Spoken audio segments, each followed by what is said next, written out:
So what you eating at the moment? What you like? You obviously mentioned earlier carnivore. Like, So we've kicked off. Aye, we're into it. Let's okay. go. Aye. At the moment, so I usually my diet changes, and it changes depending on starting with the end in mind. So if I were training for high rocks, like I use that because a lot of people train for high rocks, but if I were training for high rocks, then it'd be a higher carbohydrate intake. There'd be higher calorific intake. But when I'm working, when I'm doing when I'm engaged in my entrepreneurial endeavours, there's obviously it's not as calorific, but also it's in lower in carbohydrates. Why? Was it just that you find you can focus easier? Aye, so if I'm sort of cyclical ketogenic, so if I'm ketogenic throughout the day, say, and then in the evening I have carbohydrates, and I'll have more carbohydrates in a workout day than I would in a non-workout day, I just feel that it fuels me more psychologically. If I have too many carbohydrates, it almost sends messages to my body to not shut down, go to sleep, but relax. You know, the hunt is over, if you will. You've got the food. You know, and from a business standpoint, then, you know, I've taken care of all my responsibilities for that day. So therefore now I can kind of switch off, relax. That's what moderate to high intake of carbohydrates sort of sends those messages to my body. Yeah, I get that. What's mostly meat and fruit. Mostly meat and fruit. So look at an average day where you're working. You know, you've got a busy day. Yep. What are you eating? Breakfast, lunch, dinner. What does it look like? It can fluctuate. So, but you know, I do a lot of on-stage speaking.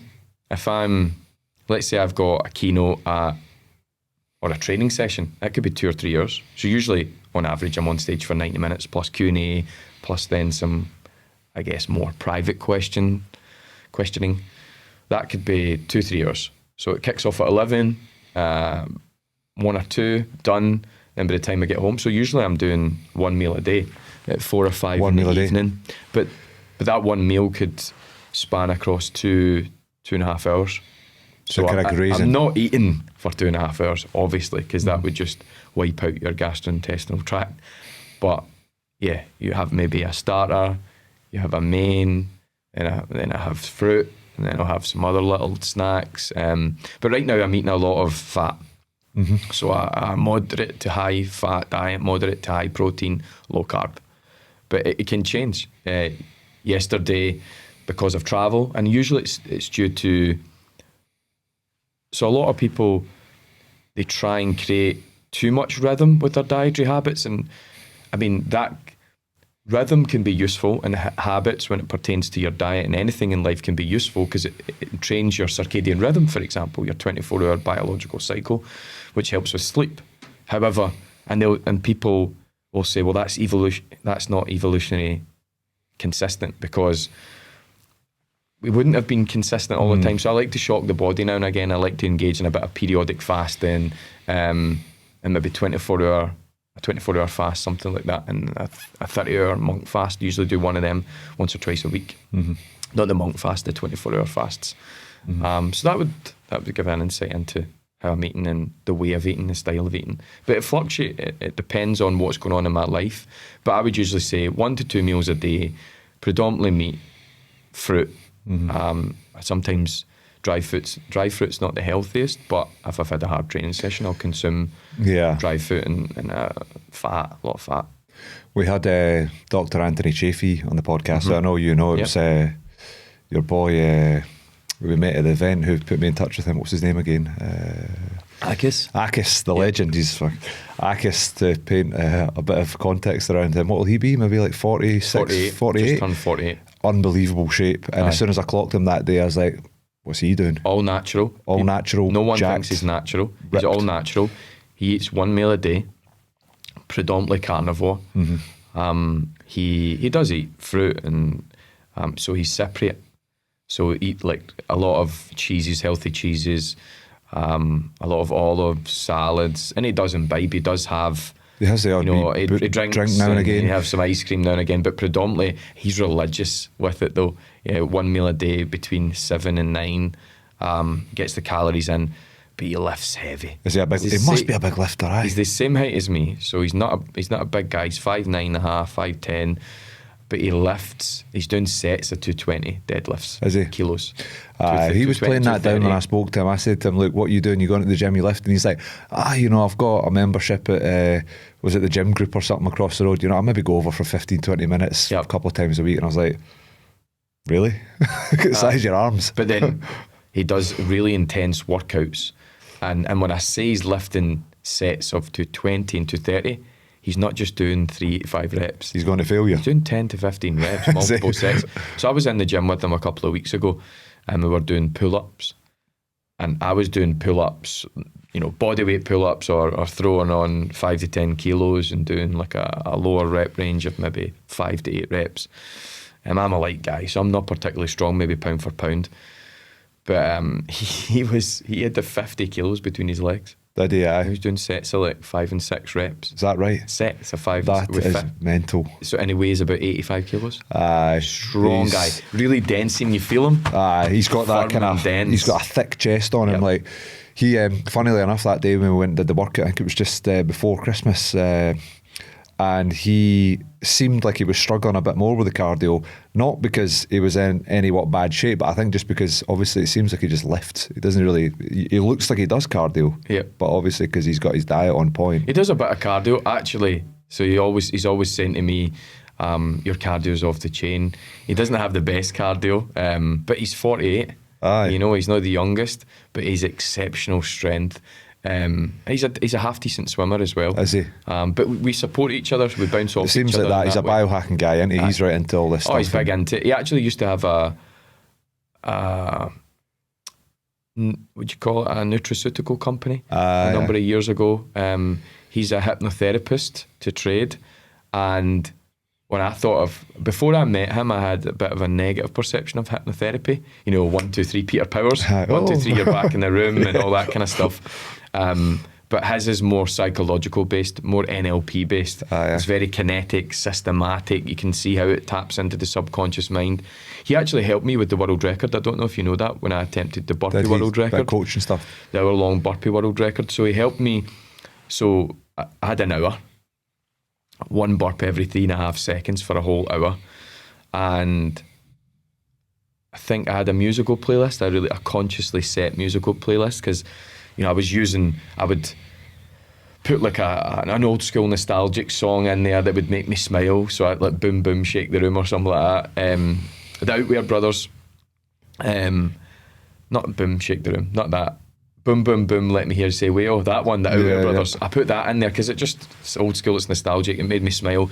Then I put some heavy trance songs in there when I really needed to knuckle down, or some rocky or whatever. But he helped me create particular psychological states and associate them with those songs, so that as I was going through this arduous physiological challenge, I could shift my state. So I'd be happy, I would be motivated, I'd be angry, and it made it different. It made it different. It made it, it increased my drive throughout. Yeah, I bet. We had Anthony Chaffee, Dr. Anthony Chaffee, and he said that he's doing very much similar to, the 1 meal a day. He's working like 24-hour shifts in the hospital. So he would go the whole time without any food. And obviously when you're operating on people's brains and that type of thing, like, you need to be cognitively vigilant. And I do relate to that, being in that state of, ketosis, and my focus is way higher than it normally would be. Even for example, sitting here today with you, I've done multiple sort of 2-hour podcasts over the last month or two, and to be able to sit and focus fully for 2 hours is something that I probably have never really been able to do. Maybe it's because I was playing rugby and my body was in pain the whole time, and who knows how that affects things. But nice to be able to focus, like, it definitely is. Just to speak to that, I'm pretty much the same. So people ask me, how can you stand on stage and speak for 2, 4, 6, 8 hours a day back to back and be fully focused? And because when you're speaking on stage, if anyone's done any public speaking, they'll be able to resonate with this, but you have to be able to operate in a few different conscious levels. So you need to, and I like to speak, and here's a word that makes me sound much smarter than I really am. I like to be able to speak extemporaneously. It means Never heard that. speaking without notes, without any cues. So I'm speaking extemporaneously, I'm speaking without notes. So on one conscious level then, I need to know the overarching theme and agenda of my talk, of my training session, so that people are constantly, they've been taken on a journey and they're getting to a particular point. So that's one conscious level. Then there's the conscious level of delivering. And then there's the other conscious level of being able to engage with the audience. So I always say at the start of any session, respectfully challenge me. I like to be challenged. Like, Hand I'm up here type I thing. don't know everything. Aye. Put your hand up, ask a question me on my knowledge, and because that can actually improve me as well. So there's 3 or 4 different conscious levels at times, and to do that over 3, 4, 5 hours, I could never do that. See, if I woke up and had a breakfast, I can't remember the last time I had a breakfast, like a traditional breakfast between 7 and 9, 7 and 10. It's probably been 8 or 9 years now. It would just, again, the hunt is over. So, in an evolutionary sense, if food is abundant around you and within you, your capacities diminish. And that's what I've found, both subjectively and physiologically. And so it makes sense why your focus would be enhanced. It takes some time though. There's an adaptation phase. So just like if someone's eating 3 meals a day plus or minus snacks, traditional standard adult diet, the SAD diet, and then they try and do keto, that would be akin to, I've only ran 1K a day every day for the last month and I'm going to go and do a marathon. It's just, you get keto flu, and when you're running, you would be wiped. So there's an adaptation phase that always occurs, and you probably went through that yourself, but I'm so accustomed to it now, being in a fat burning state. Yeah, I bet. And, obviously we've touched on a little bit about what you do, but we didn't really. We went into it a wee bit, but tell us what you do, because you do a lot of things. Yep. So, simply put, so I've just launched a new company called Beyond Baseline, and I think the concept explains what I do. So Beyond Baseline is about taking people, and by default companies, organisations, institutions, from a negative place, meeting them where they are at. That could be a negative place, taking them back to baseline.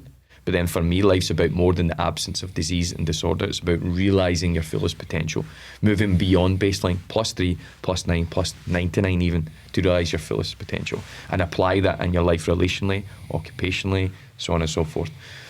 So that gives you a bit of a concept as to what I do. My background is in 4 forms of psychology: neuroscience, positive psychology, sleep psychology, and psychological disorders. I also have some additional qualifications in blood work interpretation and analysis, physiology, and practical philosophy. This is a self-indulgent piece, the accolades. I'm a member of the British Psychological Society, the European Union of Sleep, and I still maintain my ties with Glasgow University's Neuroscience and Psychology Department. So I'm always looking to continually develop. And, I'm never a finished product. I work with athletes, entrepreneurs, but mostly organisations, small and large. So Dell, Nike, the UFC, Lululemon, Cisco Systems, Barclays, Police Scotland, Sports Scotland, far and wide. And 80% of the time you'll find me in organisations running longitudinal programmes. So wellbeing science and developmental programmes. So let's say Zapate come to me and I've got a pool of people. Whenever you have a pool of people, we were talking about this just earlier on in the car. Whenever you've got a pool of people, there's going to be a number of different challenges, both psychologically and physiologically. So we ascertain what their challenges are, the organisation's challenges, but also what their aspirations are. We put them onto a podium of priority, and then collaboratively, using my skill set when it pertains to wellbeing science, optimisation, psychology, we create a solution that directly addresses those things over a 3, 6, 9, 12, 24-month period to help them realise tangible results. So that's a bit about what I do. I also do keynote speaking. Sometimes that's tapping into, not to sound like too much like Liam Neeson here, but that particular set of skills that I've amassed over the last 12 to 13 years. Yeah. Or it's talking about that past story, that story of transformation, and sometimes a combination of the two. I do a lot of projects, got a lot of, I want to write a book. I'm 50% of the way through a book. I plan to release that 2025. And it's going to be almost like a 3-in-1. So remember the Rocky box set? So you've got, before it was Rocky 9, 10, 11, 12, it was Rocky 1 to 5. And you had a box set. I want to have biological book, psychological book and a journal, plus a 4-part docu-series to complement the book. That's the plan. So that's kind of a wee bit about what I do and my aspirations, my goals of the next year to 2. Brilliant. And, you know, it seems like you are well into stepping into almost like what your life's work's going to be. You know, like it's clear that, you know, heading down this path of making an impact for people was what you want to be doing. But I know that it wasn't always that way. Like, so what I'm really keen, I think, to dive into before we start talking about the ins and outs of how you impact people, the common problems you see. How did this all start for you? Because I know there was quite a radical transformation at a younger age, but yeah, explain that and give us some context to how that all came about. So in order for me, success is about distance travelled. And I'm definitely no Elon Musk or Dana White or Bezos, but I've travelled quite the distance, given where I was to where I'm at. So I think maybe to give your listeners a proper insight, I have to, and I'll make this succinct as I can. But for me, it really, who I am today is a factor of what I went through, as it is for most people, when I was a child. So my mum and dad separated when I was young. My dad was in and out of my life until I was about 13, 14. And then ultimately he rejected my sister and I. And that really messed me up. Filled me with a lot of confusion, anger and rage. A lot of daddy issues, you could say. And in part, as a result of that, I acted up in school. And again, to a lot of bother, your Scottish listeners will be able to resonate with this, but I was put on a behaviours card immediately. And I was on a behaviours card from first year to fourth year. I was then put on we'd call it a doggers card, but that has other funny connotations. Dogging at 14? Dogging at 14. A truancy card. So taking time away from school, dogging it in a different sense. And then I was put in a drugs card because my drug dealing, drug taking started very early, 11. And I was caught in school multiple times selling and taking drugs. So a big part of that was my dad's rejection. It wasn't the only reason. I truly believe that the educational system I underwent was flawed and failed me. We can get to that too. But I didn't know how to process those emotions. You know, everyone wants a mum and a dad. Some of us are fortunate enough to have both and love from both. Some of us are unfortunate enough not to have either. So at least I had one loving parent. But it's still hard to deal with, especially at the time when I was every single one of my friends had a mum and a dad. It's not as common now, but you know, I'm 38. This was when 1998, 99, you know, when I had started high school. It just wasn't as common. So I felt like an outlier, and I really wanted to be around my dad, but he didn't want me. And you know, for example, my dad was one Saturday was supposed to pick us up, and he phoned in as he normally would and make some excuse. And my mum said, "Oh, do you know what? You're not with your dad today." I was 12, 13. You can go down to the local town centre and you can go to the swimming baths. Normally I would go to Airdrie, but we went to Coatbridge. It was a bit of a naughty thing to do at that time, but we went to Coatbridge to go to the time capsule. Oh yeah. My dad's from Coatbridge. He was supposed to be at home sick. And one of my friends said, we'd just come out of the swim baths, we were walking through Coatbridge town centre. He said, "Is that your dad, Ross?" I said, No, my dad's not well, it can't be. He said, "That is your dad." I said, "That can't be." And I looked and it was my dad, and he was walking down the street hand in hand with another woman. Now, my mum and dad were separated at that time, but the point being, he had fed me a lie.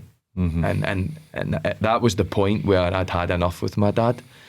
And I realised he was a bit of a tool, you know, but a product of his own environment. He was mollycoddled and never really given the opportunity to be a man because of his mother. Anyway, long story short, I left school. I bounced around from unfulfilling job to unfulfilling job. And that's when my drug dealing and drug taking intensified to where at 19 I took my first overdose. And that was the result of me living a very toxic life. It wasn't because I was trying to take my life. What was the drug? So I was in Magaluf. So the first one, I was in Magaluf, I was 19. I'd been smoking cannabis all day with a group of boys in Manchester. We'd been then 12 o'clock in the afternoon. We started taking Charlie, otherwise known as cocaine, or booger sugar, or all the other names it goes by. So I was taking Charlie, I was taking coke, sniffing all day, drinking all day. That night we were going out to see Fat Man Scoop, of all people. You know what? I'll tell you a mad story. I have shared the stage with Fat Man Scoop. Really? Sorry, I Race track? I did a gig with him in LA. He was MCing and I was on the decks. Anyway, go back to it. There you go. So, we're in a club, Magaluf. I was with these boys from Liverpool. My younger cousin was there. And they hadn't taken ecstasy before. And so here I am, Mr. Pablo Escobar, who thinks he can handle it, think he knows everything. I'm like, okay, so they were asking me all these questions and I said, oh, you haven't taken ecstasy before? Oh, I'll get it. I'll go and get some right now and I'll show you how it's done. That type of mentality. Billy Big Balls. So me and my cousin went and we got this a big bag full of ecstasy tablets. They're all crushed, so some were whole, some were broken. There must have been about 50 tablets in the bag. I got them and they were like, so what do you do? And I said, this is what you do. And I grabbed 5. 5? Boom. So I double dunted before multiple times, but I was pissed. I just grabbed 5, boom. So I've been drinking all day. I've been smoking weed all day. I've been taking coke all day, and I took 5 ecstasy in the one go. And half an hour later, I started to feel wonky, but it wasn't like my normal wonky or the normal sensation, as it were, that I was used to from ecstasy, because I was taking them regularly. Every weekend, really? Friday, Saturday, Sunday. Honestly, come down. That must have been on a Monday, was it? It was rough. I had a lot of stomach problems because of a lot of ecstasy, and the amount of ecstasy I took. Anyway, I didn't feel quite right. I felt extremely warm, and then I started to feel a bit discombobulated, a bit out of sorts.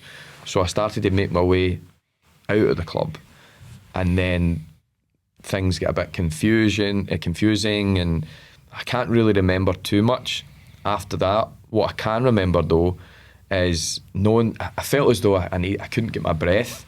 I was warm, I was confused, I was borderline hallucinating a wee bit. Must have been horrible. And then I remember everything kind of went black, and I remember a Spanish man lifting me up, and there was an ambulance. I remember a flicker of that, and then in the ambulance I was with all these paramedics, but it was as though their flesh was coming off their body. It wasn't. Hallucinating. But I was hallucinating. I can speak some decent Spanish now. I lived in Madrid for a while when I was 25, but I could speak Spanish. In my mind, I could speak Spanish. I could interpret exactly what those paramedics were saying, and of course I couldn't. Then I started to have a bit of a fit, so they had to restrain me. And I only remember glimmers of this, and they told me about what happened the next day. And then that's all I remember. I woke up the next day and the doctor came in and explained. He said, your heart rate was extremely high. We were very concerned about you. We had to put you in a Valium drip and restrain you, and you were being aggressive, and you were, so. But I get out of the hospital later that evening. It was still light out. The boys from Manchester and Liverpool were at pool, and they were like, what's going on with you? Why have you got, you've got the marks from where they'd been giving me the drips or whatever. And I told them what had happened. And then I went up to the room. My cousin was like, what the hell happened to you? I lost you. I was worried. I had to go to the police station. I told him, and I had a bit of a nap. I woke up and he's like, are you just going to stay in tonight? I would imagine you just want to stay in, take it easy. And I was like, no. Like, are we not going out? So I went down and I didn't take ecstasy that night, but I was drinking and sniffing again. Were you? Like an idiot. But it was crazy. I was caught up in this. So the reason I got into drugs, I would say, well, naturally there's a curiosity. And I believe when you're a young man, if you don't consciously craft a goal, your environment will dictate what that goal will 100%. be. And so that my environment at the time was filled with drugs. I was the youngest of my friends. So my birthday's February. So most of my friends were a year older than me. And I was the only one who had a younger sister. So most of my friends had older brothers and older brothers again. So I was 12, 13, hanging about with guys at 22, 23. And I was very impressionable, and I didn't have a dad. And my environment was filled with drugs and crime and craziness. So I became that. So the way I was able to, and understanding, I didn't understand this at the time, but every one of us has deep-rooted psychological needs. You know, we've got our biological needs for water and safety and, you know, sustenance and food and micronutrients, but we have psychological needs, and we all want to belong, and we all want to feel mastery over, we want to have a sense of mastery over a craft. We want to realize our potential. All these things, these are deep-rooted psychological needs to feel, to be fulfilled. I was fulfilling those needs through drugs. It was in a very unfruitful way. So by taking drugs in a silly way in front of people, I'm the man who will, you know, drop 5. I wasn't doing that because I was experimental. I was doing that because I wanted to feel validated. I wanted that attention to feel on you. I wanted that attention on me, and it made me feel. So that's how my drug addiction began. It was more that it wasn't really physiological at first. It was psychological. Mm-hmm. You know, I was the guy who could get the drugs, and as I told you, I sold the drugs. I sold drugs. I sold Camagra, Viagra, counterfeit clothes, cigarettes, CP jackets, because I was affiliated with all the football hooligans, and I sold thousands of ecstasy, cannabis, you name it.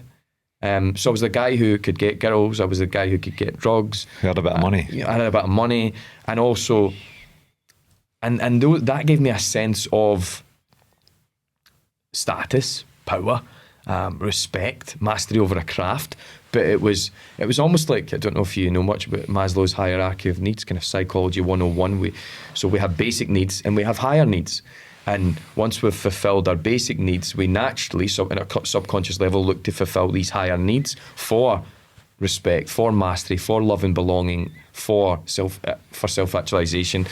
And that's what I was doing in a subconscious level, but just I was following an unfruitful path. And that's how I became psychologically addicted to drugs. And then through habituation, through those habits, the physiological addiction kicked in. Mm-hmm. So where was I in a story? So I had that first overdose. I had my second overdose at 22.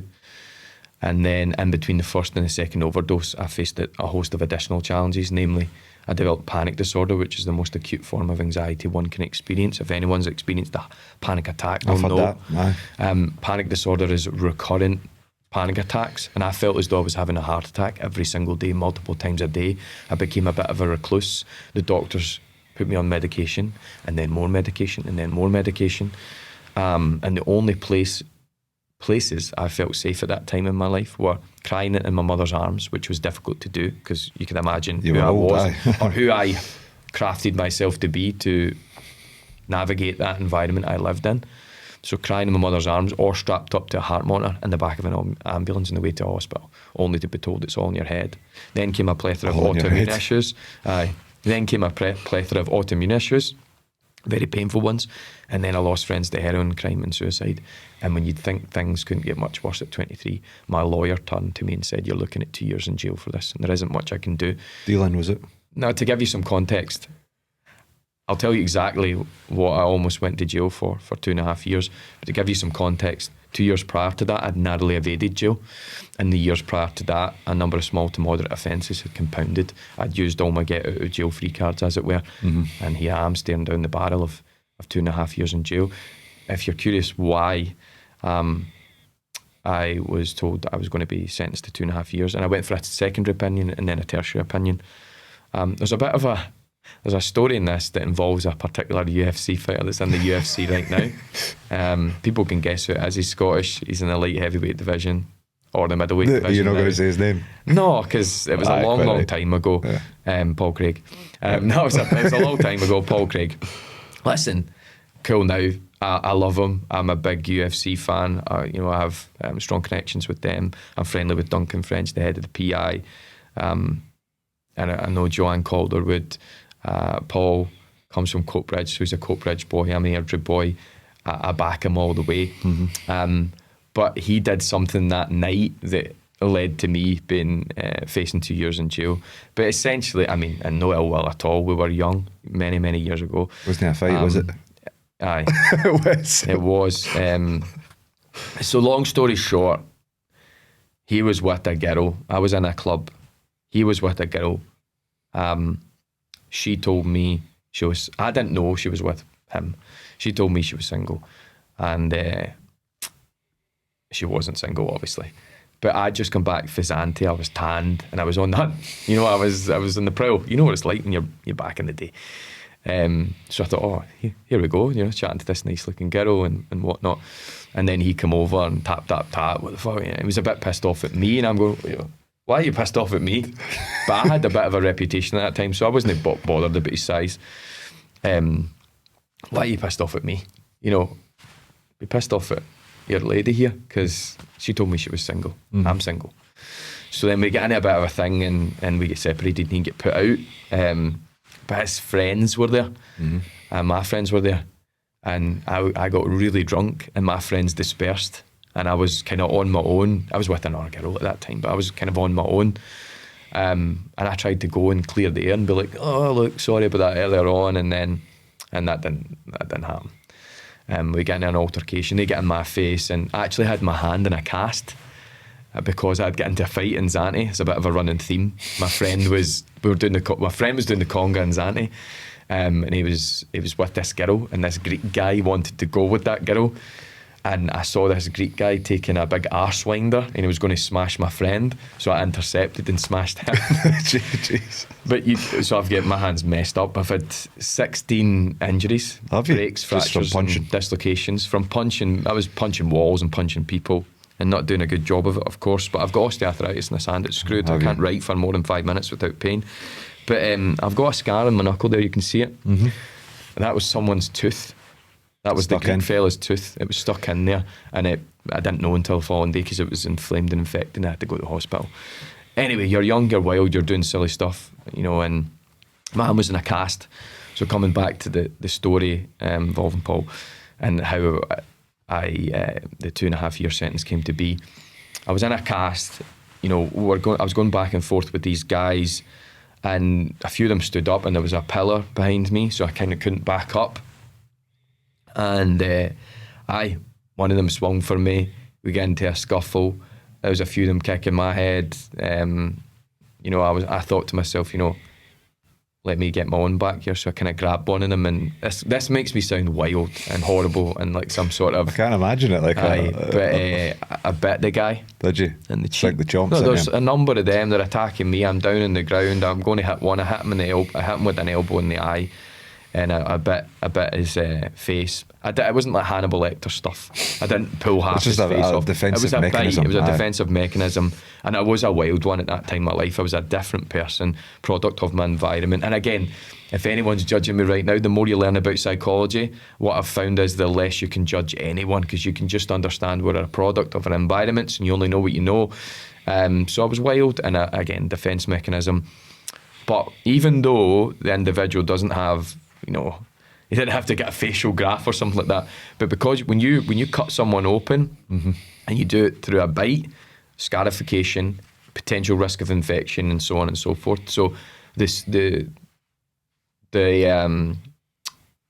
charge was assault to serious facial disfigurement. Now, if you heard that, you'd think I'd taken a machete to someone's face or you know, disfigured them for life. And the fella's fine now. There's nothing. It's like a chicken pox or something in his face. But I did it, you know, and whatnot. I felt like it was 50-50. And anyway, because of my past criminal record, narrowly evading jail 2 years prior, and, you know, getting caught with cannabis, getting caught with a bit of coke, fighting the street, drunk and disorderly, silly stuff. It all compounded, and my lawyer told me 2 years in jail, went for a secondary opinion, a tertiary opinion. Response was the same. But fortunately for me, I went to court that day. All my family were there, bags were packed. We were waiting to hear what my fate would be. We were told it was a sure thing, again, because of that past history. And then the lawyer, you know, I'm called up. Court started at 9. I was last person to be seen at 4. It was nerve-wracking. I can't remember too much about the weeks and months leading up to it, but I can remember very clearly that day in court. Magistrate called my name. I walk up. she's talking about the events that were the straw that broke the camel's back. But I'm off in the distance thinking, how the hell did I get here? Was it because of my dad's rejection? Was it because I was raised in a kind of low socioeconomic status background? Was it because my mum was single parent? Was it because of the people I was exposed to? And then in that moment, as a magistrate, she's talking, I'm having this realisation. I'm thinking, it wasn't necessarily just because of the circumstances of my life, the external factors. It was also because of how I'd been living my life. I felt like for the first time I was very self-aware and self-conscious. But in the past, lights were on but no one was home. Life was happening to me, not for me. I was in the passenger seat versus the driver's seat. And as I'm having that realisation, the magistrate's voice kind of snapped me back into reality, and she said 3 words that me nor my family anticipated hearing. She said, "Fortunately this time." And she gave me a second chance. Now, I'm not religious, but I thought that was some divine thing. Yeah, put 2 and 2 together. Yeah. But later on, 6 months later, after the fact, I found out that 3 college lecturers wrote letters to that magistrate, because there was 14 months before that court case came to fruition. And in that 14 months, I made some positive shifts in my life because I needed to.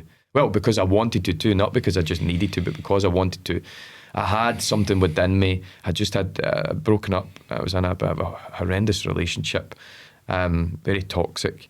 And I had this compulsion. You have these authentic thoughts when you're out walking your dog, or you're in the shower, or you're on your own.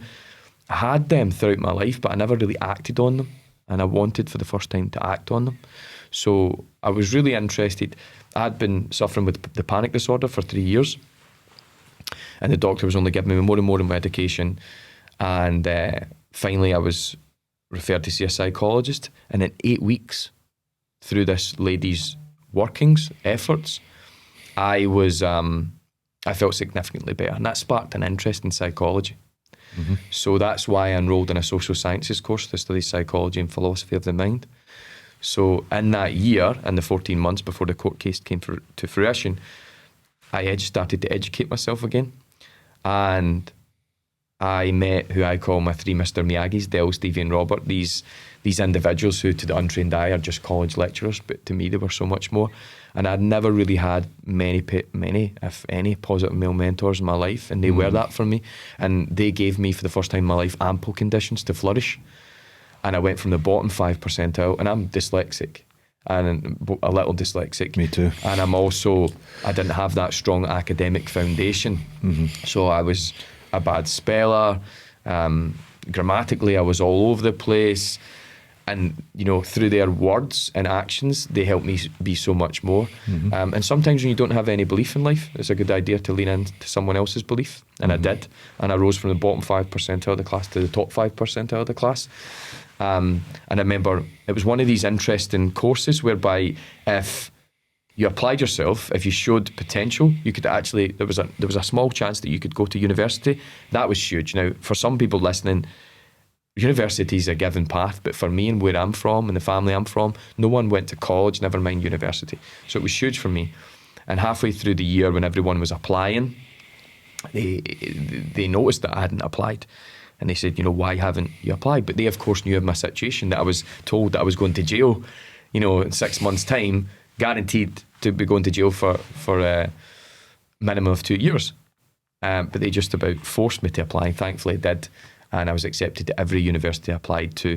And I accepted Glasgow because at the time Glasgow was ranked number 4th out of all even the fanciful sounding universities in the UK for their psychology and neuroscience department. I wanted to learn from the best, but it was an odd one, because here I am. I got to Glasgow University, but the joy was short-lived, because a month later I'm stood in front of the magistrate. What age were you then? I was 23. Still young, pretty young. Still fairly young. I think 3.5, 24, something like that. Aye. Anybody, some people won't have in life been through many transformations. That's just a fact. Some people, I don't know, maybe have always had a pretty steady go at it, and Yep. But for you, you're somebody who's been through clearly, from what you were, and what you perceived yourself to be, what others perceived you to be, to where you are now. You could not be in a different space. The amount that you've sort of dragged out of your potential must make you look forward in life now with a bit of an excitement, because to get from where you were to where you've come, and obviously where you are now to where you can potentially go, must be really sort of like mind blown. Like, because like obviously I've been through transformations. I can relate to. I can see where I was to where I've come. But yours is a real extreme case of that. And I think in your line of work and what you're doing now, I think people that tend to be doing that are obviously people that have been through the profound transformation. So how do you see this? Like, do you look at people and do you almost think like you see that potential in them? Well, I was thinking exactly that as you were saying that. So having gone through such a journey, you know, success, as I said, is distance travelled, having gone through a transformation of that scale, it makes me look at people with a very optimistic perspective. Mm-hmm. Like, I know that every single person has massive potential and all they need is the right conditions. Yeah. In my opinion, immeasurable transformation is possible for me, for you, for anyone, you know, out there. Mm-hmm. All you need is a little support, the right tools, some encouragement. We can all be better in a multitude of ways. For me, step one, though, in the transformational process is awareness. Yeah. You only know what you know. Yeah. So, and what I mean by that is people say you are your only obstacle. And if someone were to say that to a kid who was in a challenging situation like I was and almost judge them when they're not an educated and enlightened human being, because everyone has massive potential. And that kid can be their only obstacle, but most of the time we aren't, because if you want to move forward productively in a given path, that requires a certain degree of information. Mm-hmm. So if you want to advance psychologically, you need to know about mental training. But less than 3% of people engage in regular daily mental training. Now, that's not their fault. That's because less than 5% of our global Western curriculum is dedicated to health, well-being, science, psychology, and human flourishing. So it's no wonder we get into 30s, 40s, 50s, and 60s, and we're suffering unnecessarily, or we're just failing to realise our potential. Mm-hmm. So you can't be your only obstacle if you don't have the necessary information to move forward productively in a given path. Yeah. So anyone who judges any individual and says, well, you're your only obstacle, do something about it. How can they if they don't have the competency and the skill set to move forward productively in a given path? This is where I empathise, and that's why I'm so driven, because I found myself in many painful situations, suffering unnecessarily. So I live every day to be the me that I never had. That's a driving force for me. Mm-hmm. But interestingly though, when the mind encounters new information, it can never return to its original dimensions. So if you're given the necessary information to move forward productively in a given path, you either do one of two things. You join one of two camps. Mm-hmm. The camp that says, whoa, that's too much for me, and you revert back into ignorance and indolence and you flip the middle finger. Well, that's now you're your only obstacle. You know, you're sabotaging yourself. But then you can move into the other camp now because you've got the necessary information to move forward productively in a given path. Mm-hmm. So therefore you're competent. Yeah. You know, and that's, when I look at people, I can see that now, especially young men in the situation that I was in. We've all got potential. 100%. And that's step one in the transformation process is awareness. Awareness, like, and I think I come from the same perspective. I think the education system systematically does, you know, fail so many people. There's no doubt about it. Suppresses us, and I'm not sure that the goal of the system is to bring the lights on. Like in the first place, I think there's a degree of wanting to keep them off to some degree. If you look at Rockefeller, our educational system is influenced. A lot of what we do is influenced by what goes on in the US. And Rockefeller influenced the educational system to make worker bees. He wanted to make worker bees listen, do what to you're told. Support a particular hierarchy or the bourgeoisie and the proletariat, to use sociological terminology. You know, higher ups, they need worker bees, and society does need worker bees, but it wasn't designed to create thinkers. And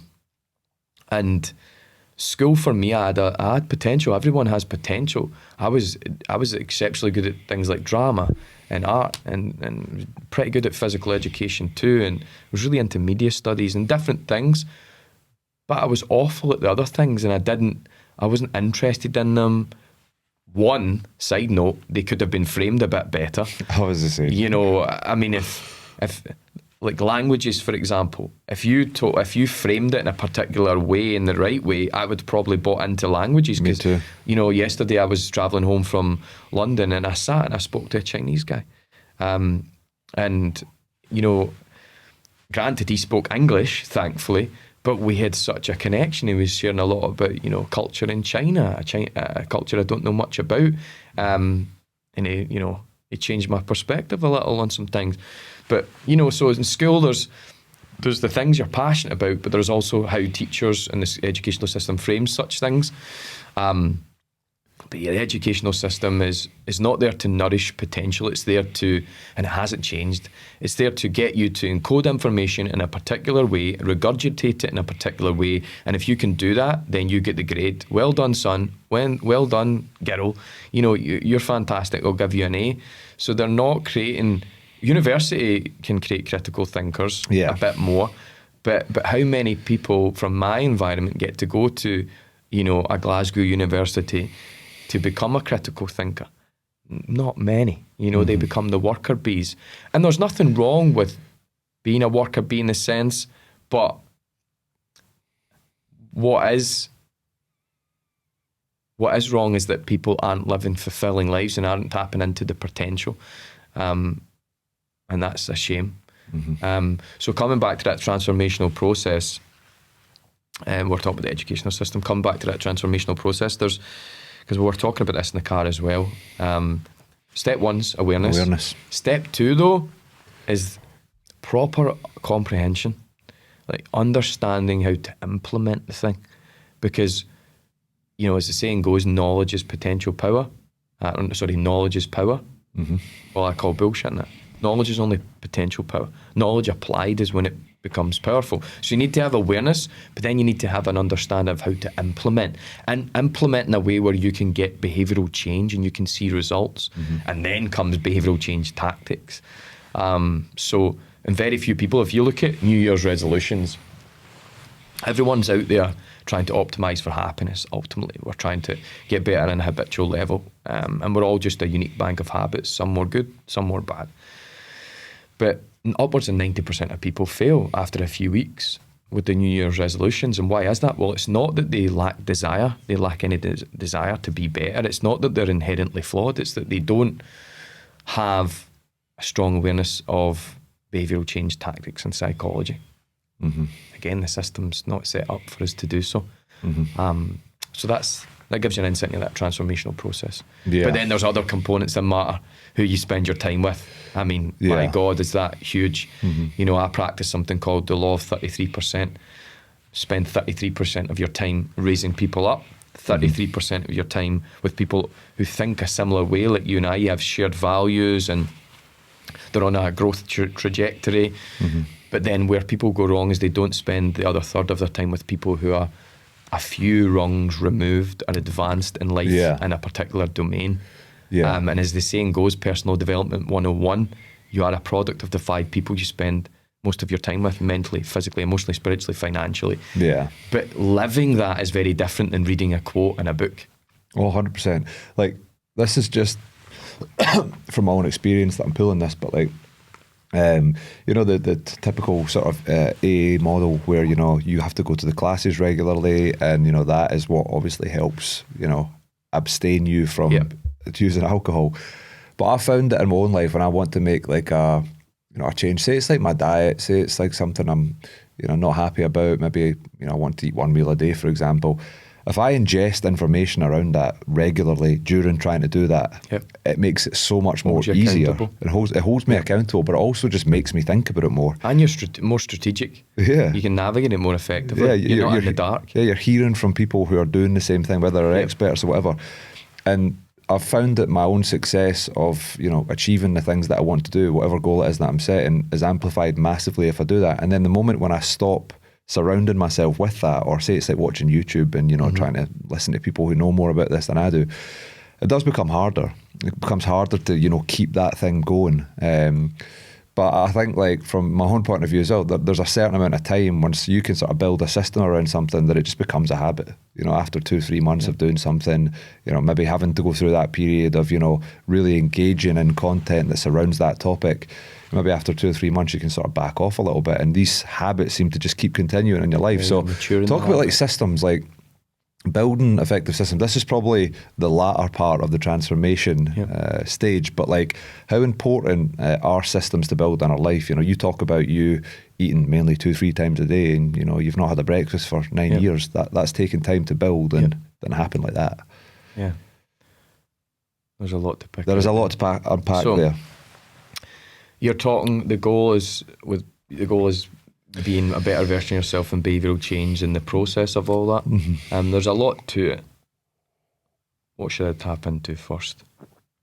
The initial stages of, let's just say, being aware that you want to make a change. What things are helpful? Let's start there. So I think a useful first place to start would be self-awareness. So starting with the end in mind. So there's a couple of guarantees in life. Guarantee number one is, if you don't have a plan for your life, you're going to end up somewhere. And when you get there, you're not going to recognise it because you didn't plan to be there in the first place. Think about my example. You know, I didn't start out life being like, okay, goals, 2 overdoses, 2 years in jail, mental health issues, panic disorder, autoimmune issues. Definitely not. Yeah. But that happened because I didn't have a plan for my life. Yeah, no intention. No intention. You know, in order to, no one goes uphill by accident. So you need to be intentional. So you have to have a plan for your life. You have to have a vision for your life. Think about it this way, right? There's a lot of people out there setting goals and trying to improve their habits. And that's great. But what would be more empowering is if they had a strong vision for their life. And we'll get into self-awareness and how you can go about that. But if you have a strong vision for your life, think about it this way. Your vision is the destination. Your vision is the destination. Some people might be able to visualize this visually in their minds or write it down. So think VGH, vision, goals, habits. VGH, vision, goals, habits. Vision is at the top. Vision is the destination, right? That's where you want to go in life. And then the best way to figure that out is to ask yourself quality questions. And to figure out, and I'm going to come back to that in just a moment, right? But the vision should inform the goals.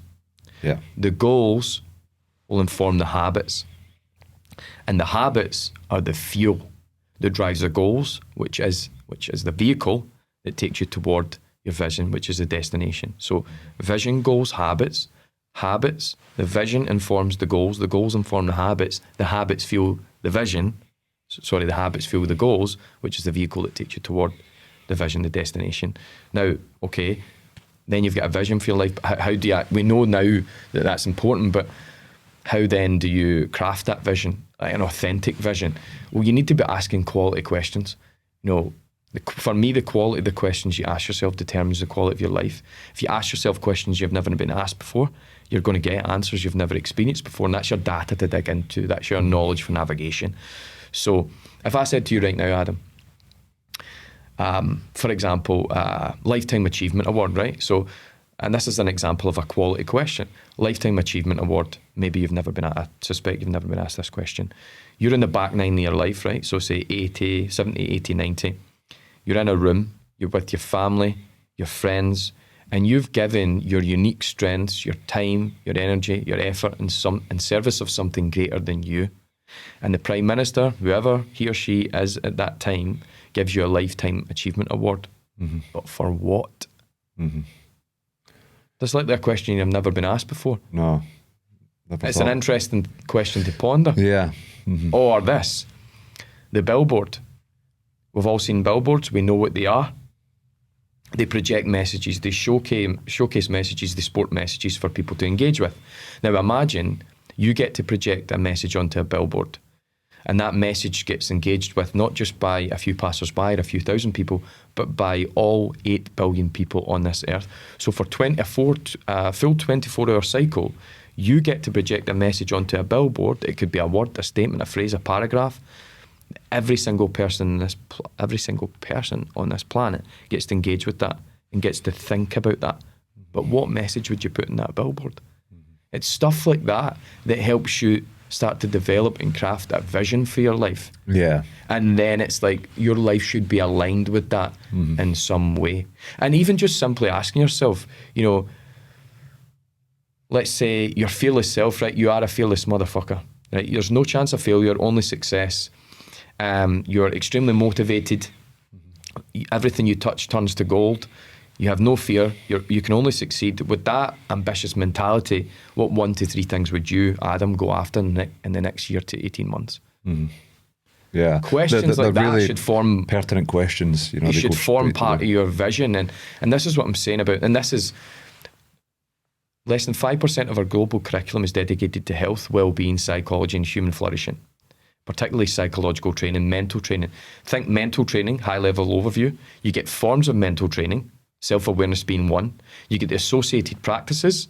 Right now we're engaging in one form of mental training, self-awareness. The associated practices is quality questioning, quick-fire self-awareness questions, and then you get their corresponding benefits. So you get mental training, forms of mental training, corresponding associated practices and corresponding benefits. And the deeper you go, the more you know about yourself. The more you know, the quicker and further you can grow, and also the more fulfilled you'll be. So people are out there and they're walking paths right now in life, but I'd say less than 5% of people are walking consciously crafted paths. They're walking paths that are influenced by parents, peers, So true. political agendas, you know, different cultures, celebrities, music. But is that their path? Yeah. And when you can consciously craft your path, one, that gives you more confidence to know that you're walking a path that's consciously crafted, but also your chances, the probability of you being successful and you being happy and fulfilled on that path are 100,000 folds higher because it's your thing. Yeah, it's an interesting concept, that, isn't it? Like, I even would consider to some degree that my professional sporting career wasn't that consciously crafted. Like, when I think about and break down the ins and outs of how it all came about, and even like my parents taking me to rugby training, you know, it wasn't exactly my choice. They were like, do you want to go to rugby? Yeah, go on then. My mates are going, you know, like... Did your mum and dad like rugby? No. Never, like, well, we went to all the sports, but, you know, like... You're a big lad? Did they think maybe he's I a was big quite lad, big, but he's my brother and I robust? played, you know, like, he was smaller than me, my older brother, but, you know, he went and played football. I followed him, played football. Somehow I had mates around me playing rugby when I got to about 13, went So back to rugby. circumstantially. It was very circumstantial, and obviously all of this stuff has an impact on us. But the way that I see my life now, it is much more intentional. My life is probably taken till I got to about 30 to become really intentional, because, you know, I think, you know, You'll only get more intentional. yeah, as time goes on. Like, do you think that's true for everybody in all cases? Or, like, if you can become self-aware and if you can go through things in life that really get you reflecting back in the way, you can become more intentional? Is that the For key? me, like, if I put... I'm huge on self-awareness. Earlier on we were talking about looking at people. I can look at someone and I can tell if they're... And I'm not judging. I'm just saying I can look at someone and see how self-aware they are. Like, if you look at a group of young men in Glasgow who are in their 20s, they're not very self-aware. Why? Because they're all wearing the exact same clothes, speaking the exact same language and doing it. That was me, to a degree, because we're not taught self-awareness. It's a mental training tool with very, you know, with associated benefits. But I think when people think about self-awareness, they think about, like, I mean, if I'm talking about from people from my area, Sabrina the Teenage Witch, you know, the little girl journaling on her bed about, you know, like, journaling can form part of a strong self-awareness practice, but self-awareness is, it's like a deep and intimate understanding of you, your wants, your needs, your strengths and weaknesses. Think strengths and weaknesses. I bet you if you asked someone what their strengths were, they would recite the bottom third of a CV. That's not proper self-awareness. No, it's not. You know, and you can't have my strengths and I can't have yours. And our strengths are a combination of what we've been born with combined with what we've been exposed to and experienced throughout life, and our desires. So it's a coalescing of those things. And there's sequential paths, there's psychological tools and interventions to uncover these things. But people are navigating their way through life without an awareness of who they are. And think about it, if you don't know what your unique strengths are, that means you're forever going to be operating in the weaker, from a weaker place. If you don't know what fires you up, what excites you, what you're passionate about, what elates you, how can you expect to then target and fulfill that thing? Yeah, So you can't. You're kind of floating through very, life, you know, just very big on self-awareness and asking myself, there's different ways to develop it. There's asking yourself quality questions. Yeah. There's, I think you and I, we've been on, so you and I are, I would say we're experimenters. I think everyone can be an experimenter. We're very curious people. So you've done rugby. You're now in the world of business. You're investing too. You're an entrepreneur. You're now podcasting. You're a father. You're a DJ, and you have other pursuits and interests as well. But by exploring and taking on experiments, we challenge our existing beliefs, and our existing beliefs are usually built upon our past experiences, and we never question those.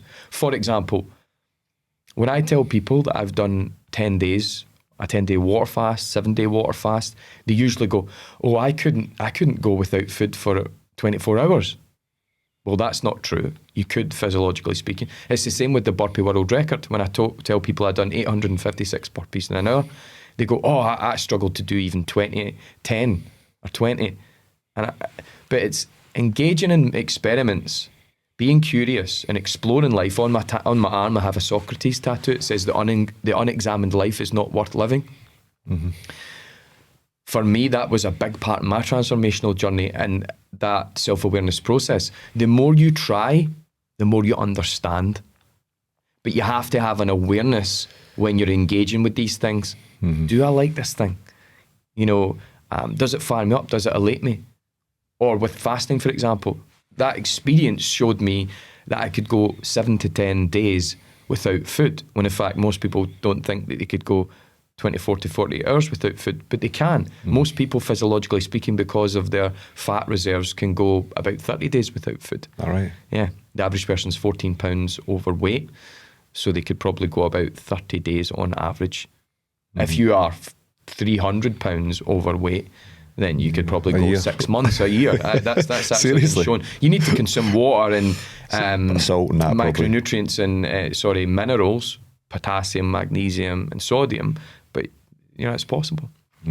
But that questioned my beliefs, and so then you start to uncover. Okay, well that has just undermined all my beliefs. Like you take that. I think it's really interesting for people to take René Descartes, the Descartesian approach to beliefs. So reasoning from first principles.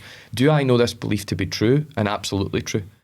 And consistently asking, is this true? Is this true? Is it true that I can't go 2 days without food? Well, have other people done that? Yeah. Yes. Well, then it's not true. Yeah. That type of Descartesian approach, to refer to René Descartes. But we were going there, we were talking about the value of self-awareness. Yeah. I think like a question I've got for you on this, like desire plays a massive part in this. Like there's a moment in people's lives where I think the pain of something probably becomes too much, and it bears too much weight on us that they want to change. There has to be a change, but that desire, like, is sometimes not there. Like, like for instance, all those years when you were going through that struggle, it just wasn't there. And and when you're people, right. And people make changes for one of two reasons in their lives: inspiration or desperation. Yeah. And for most, it's desperation. Pain is a more powerful motivator than pleasure. But I truly believe, and that's part of my job. My job is to help make people make decisions from a more inspired and empowered place. And change, there's a lot you can do to help change people. I think self-awareness can be a big component, because if you start asking people quality questions, they're going to get responses.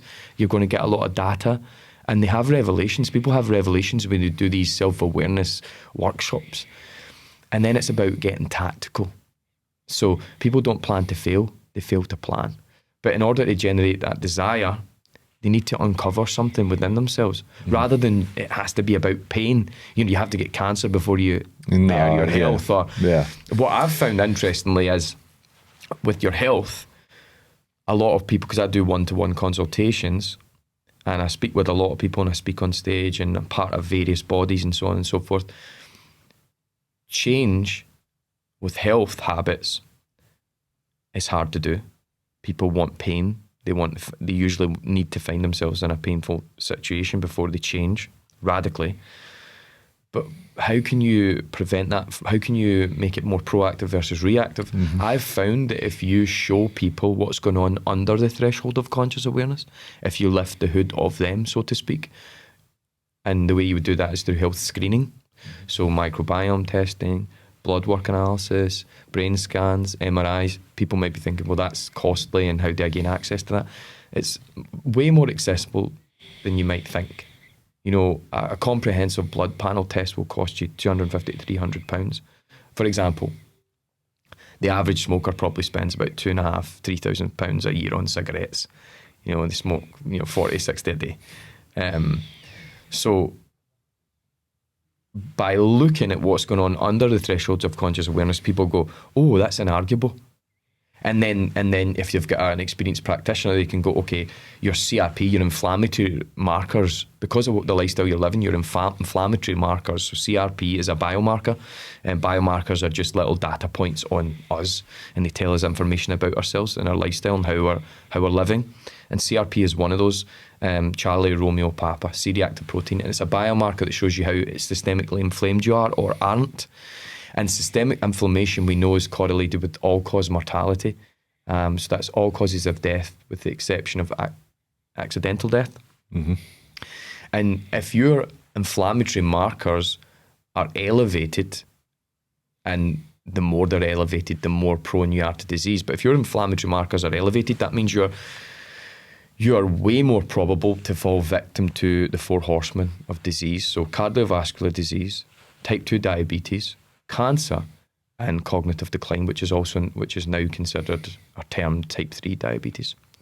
And that's happening now because of the lifestyle choices that you're making. So when people see these things and they start to understand a bit about biomarkers and they understand this is inarguable, and you match that up with, well, what's your reason for waking up every single day? What's your reason for being? What's your activation energy?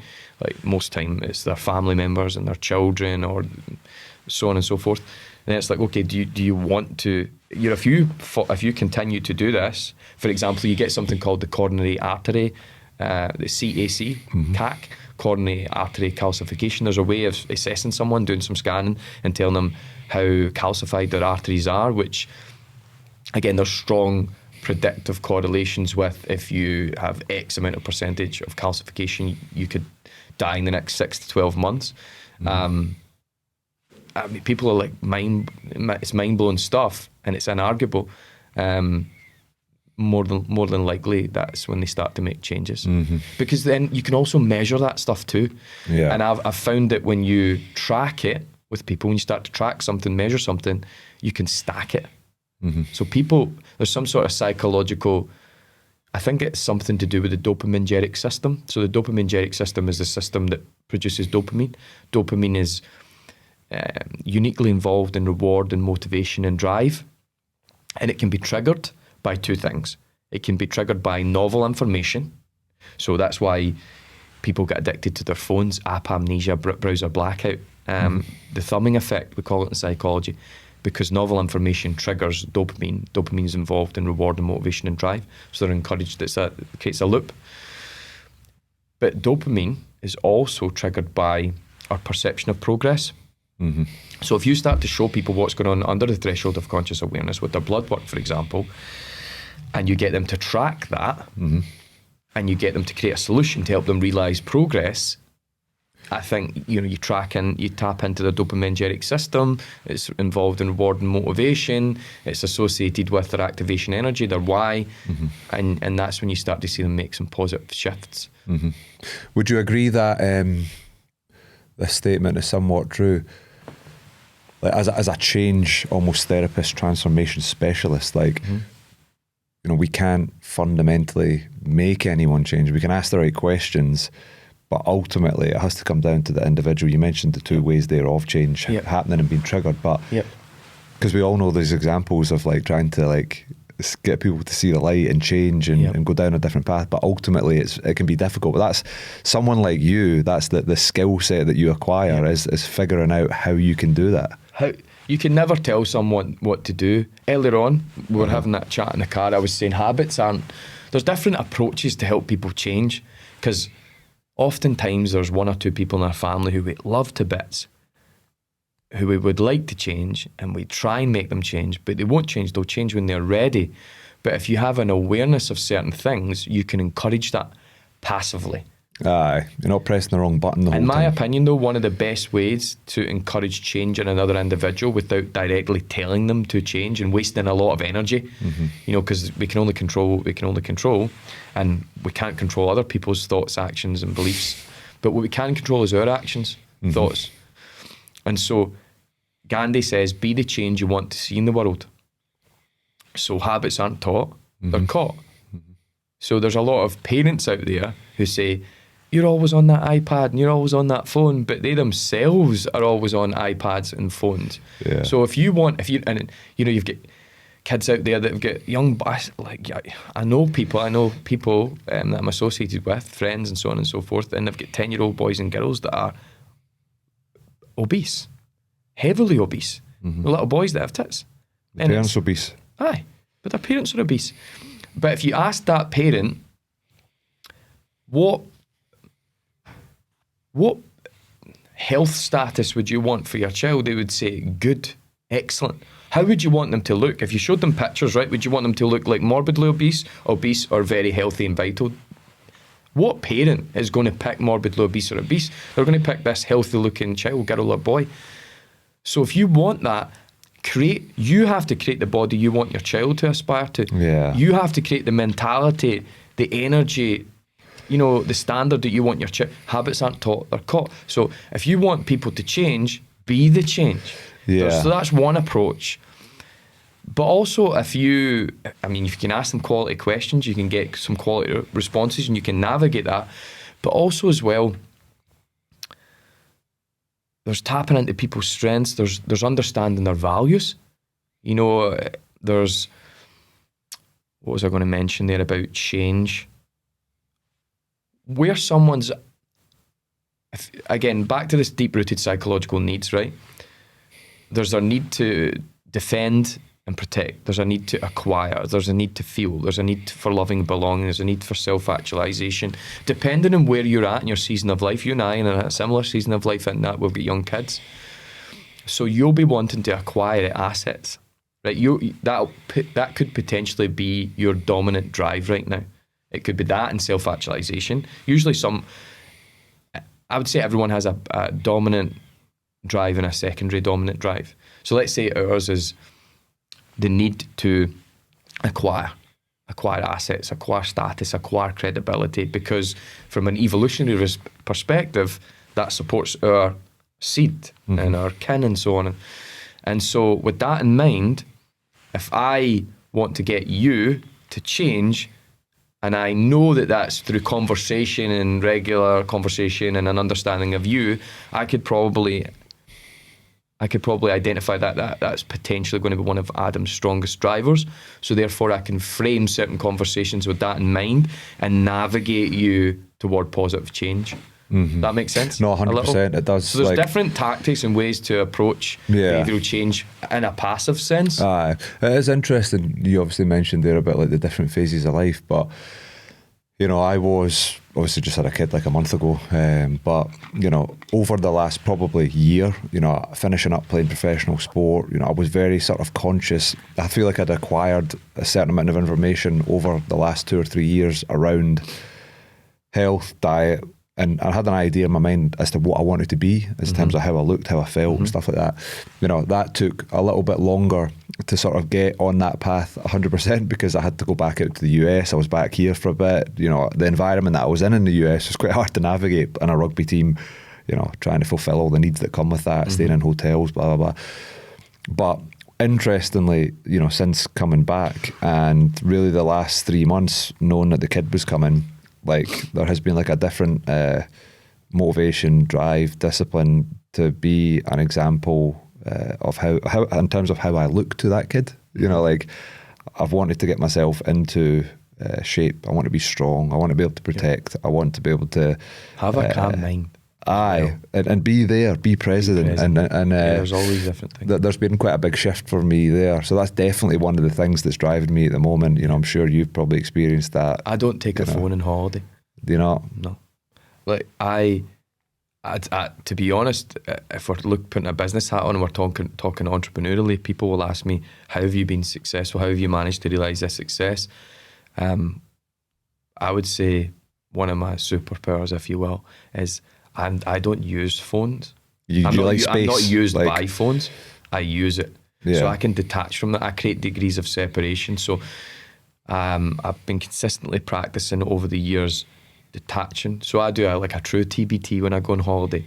I don't take a phone. I use Faye's phone, my other half's phone, or I just take papers and books and journal, because I want to be completely present with my kid. One of my goals around about my daughter's birthday is for her not to see me with a phone in my hand. Mm-hmm. I'm never going to be successful with that goal, ever. Aye. But why not have that goal though?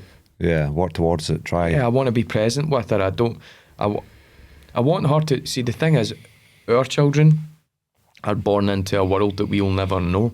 Mm-hmm. So because you're 33, 34. Aye, we never had any of that until I was 18, we didn't have 16. that until and really it's only come into our lives really in their mid-20s, late 20s or whatever, fully.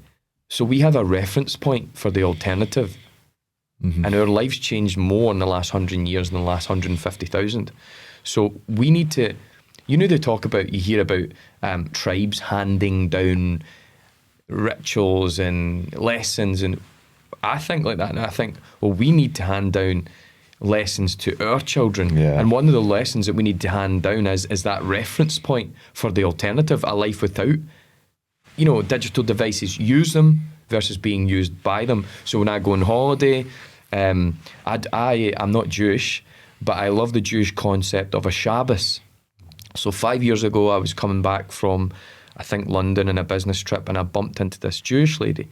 And she told me all about this concept of a Shabbos, whereby all Jewish people on a Sunday they disengage, they disconnect with anything technological, and they spend time with their family, and they eat together, and they converse. That is so healthy. This must be a new concept in the last 20, 30 years, is it? I don't know too much about the Jewish history. I just know that that's deeply embedded in their culture. I like that. Shabbos. So I try my best to have Shabbos Sunday now. Mm-hmm. My own version of that in my household. And again, it doesn't always work because I speak on stage. If I'm speaking on a Monday, I have to do some preparation on a Sunday, because I can't turn up and speak extemporaneously. There's that word again. You need to put in your reps, so you need to do some preparation. But I'll go block time, bleed time. I create block time, and I'll do an hour of preparation. I come back and I'm there present with my little girl, not on a phone. Mm-hmm. I'm not perfect with it. I'm not trying to say I'm, some whiz kid, but it's on the horizon. It's on the periphery. It's the goal. And it's not really about achieving the goal in life. It's about who you become in the process of trying to achieve that goal. Mm-hmm. So yeah. Class, man. I want to, just before we finish up, because we've been going for a fair bit of time now, we could keep going forever. I've actually only got through about half of what I wanted to speak to you about, so we need to do this again at some point. But again, maybe if you ask some questions, we can do succinct, like a quick fire, if you want. Aye. So the main thing I want to touch on before we finish up is Beyond Baseline and the new advanced coaching course that you're offering, because that's going to be a big part of where things move for you moving forward. So delve into those, like let's take the advanced coaching course. For who is that for? So Beyond Baseline will serve organisations. What I've been doing now for the last 7-8 years, I'm wrapping that around. It's a continuation. I'm wrapping the Beyond Baseline brand around that, and I'll be enhancing that service. So that's for corporate organisations and institutions. And there's trainings and short form trainings, and then longitudinal programmes to realise real tangible results. But then there's another component. So there's the public facing stuff. So that's just your regular person. My goal with that is I'm 50% of the way through writing a book. I want to launch that book in 2025 and create the 4-part docu-series to complement that book. So the book will be threefold. It won't be one book. It will be biological, psychological, and then a journal. And again, 2025. And I want to tour that. Self-published, do you reckon, or will you I'll go? be self-published. Given the opportunities we have now with technology, I don't see the point in Time giving. to sell up. Yeah, I know a number of people have self-published and have gone with down the traditional route. Maybe they'll get £10,000 to £15,000 from the publisher, but then they'll make pennies back in every book that they sell. I want to have full control over my book. I want to be able to. I want to tour it. I don't want someone to say you can't use that word there, you can't say that, or we want to adjust this. And I want to do a lot with that. I want to give back with the book and different things. So I want to tour it, go into schools and organisations and sports clubs, and I just don't want anyone to be telling me what to be doing with it. I'll get advice, of course, but there's a lot of that goes on if you go down the traditional route, with like a hay house or something. I've heard some horrible stories. But the advanced coaching course you mentioned, what I've found over the last year is that there's a lot of people out there who are coaches or experts that fall under that wellness umbrella. So that could include a psychologist, a counsellor, a hypnotherapist, a masseuse, a fitness professional, a gym owner, someone that falls under that wellness umbrella, a wellness expert. And they kind of want to do what I do, in a sense whereby they want to broaden and deepen their skill set. They want to learn about communication and public speaking, because that's a whole thing. Mm-hmm. They want to learn about sales and marketing with respect to how do you get into the corporate world, how do you generate bigger opportunities, because, one, that makes them money and it serves their family, but two, they then get to perpetuate their messages, the messages that they believe in, further. Then there's the negotiation piece. How do you negotiate contracts with the likes of Dell and these big entities? And then there's the mastermind and networking component. Again, that law of 33%. You are a product of the people you spend time with, and it only takes one conversation, 5 minutes with someone, you could have your mind blown. Mm-hmm. So I realised that a lot of people were stalking me on LinkedIn. They were asking questions, other coaches, and I'm thinking about legacy and impact. So I want to be able to help 10 million people in my lifetime. That's not going to happen in the next week or two.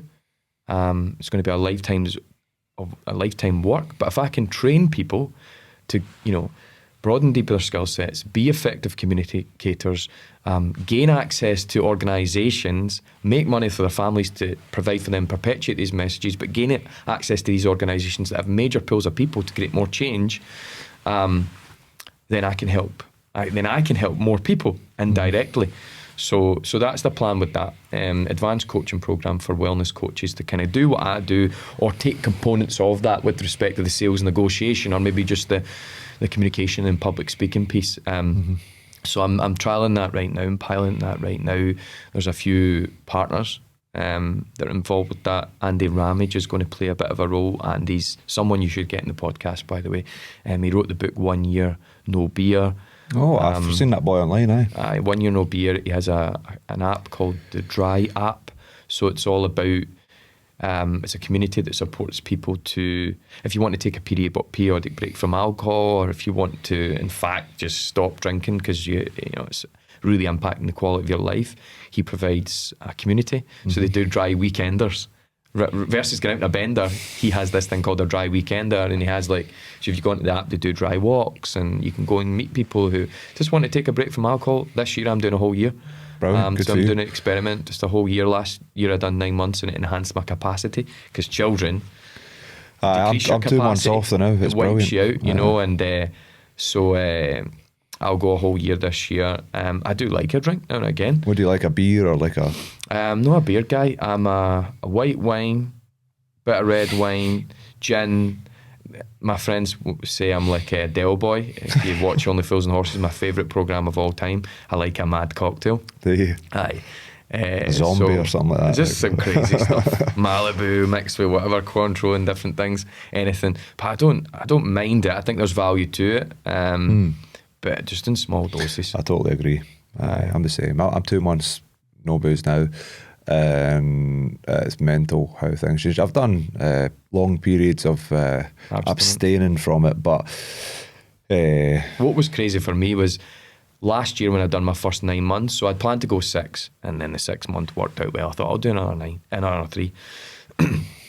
But at the start of the year, and it was Andy that encouraged that, at the start of the year I thought to myself, from the age of 13, I haven't gone longer than 6 months without alcohol.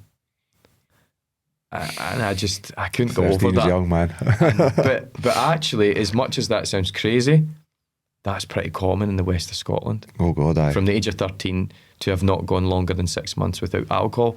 And I thought to myself, okay, I'm an experimenter. I'm always looking to, exercise that experimenter's ethos. Let's see what it's all about. Let's see, because another come back to self-awareness. Who are you beyond fitness? Who are you beyond your career? Who are you beyond your role as a parent and guardian? Who are you beyond alcohol? These are those areas. People can get consumed by them. They can become, those things can become their dominant domain. Yeah. So much so that it prevents them from developing a refined sense of themselves beyond that thing. Yeah. So I realised that, the first 6 months were quite interesting to me in that I had 4 compulsions to drink, and 3 of the 4, 75% of the 4 compulsions, came about as a result of stress. Is that right? Aye. Yeah. And there's a lot of people out there who are in situations whereby they drink at family events, they drink at birthdays, they drink at christenings, they drink after work, they drink at work events, but who are they beyond that thing, beyond that thing that's dominating their life right now? They don't know. They don't know. Who are they when, and it prevents them from developing a refined sense of themselves. It does, and it completely prevents them from probably stepping into that intentional life that we spoke about earlier on. Yep. We're often in that cloud that everything's dictated by that substance. Yep. We don't even realise it's really subtle, but powerful things can happen when you take a little bit of a break from it. And that's why I do. There's experiments that will humble you in life and open up your worldview. Mm-hmm. 6 months, a year without alcohol, try it.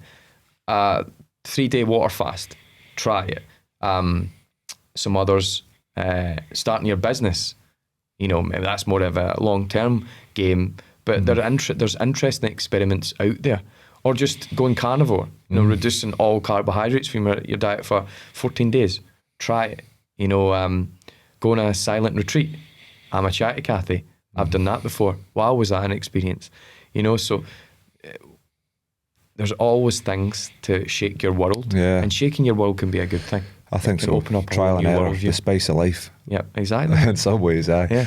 Yeah. Listen, right, we'll finish up there, Roscoe, but appreciate you coming on, man. Good to chat. We covered a lot, but we could sit here for another 2 hours and delve into more of this. So let's do this again at some point. 100%. If anybody wants to get in touch with you or find you anywhere, where can they find you? So I don't do a lot of social media. I'm so busy. You're going to start doing more, aren't you? I'll do a bit more. I'm hiring a bit of a team right now because, man, things are getting busy.